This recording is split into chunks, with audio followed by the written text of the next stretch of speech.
22 yaşıma 22 hədiyyə edirəm gün 10. Özümə 22 hədiyyə etdiyim seriyanın bu bölümündə sizə aldığım bir digər kitabı göstərəcəm. Deməli, özümə aldığım bir digər kitab Dostoyevskinin Alçaldılmış və təhqir edilmiş insanlar əsəridir. Yaxından da göstərsəm.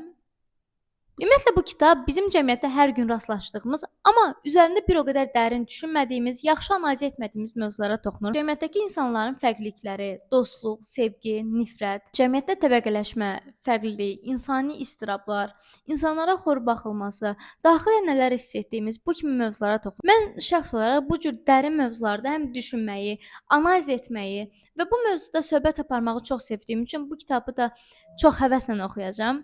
Bir də onu qeyd edim ki, Libraf mağazalarında onlayn satışda tam 20% endirim mövcuddur. Əgər siz də mənim kimi büdcənizə qənaət etmək istəyirsinizsə, bu yolu sınaya bilərsiniz. Sizə də bu seriya maraqlıdırsa, digər bölümləri qaçırmaq istəmirsinizsə, mütləq məni izləyin. Sabah 11-ci bölümdə görüşərik. Bay bay.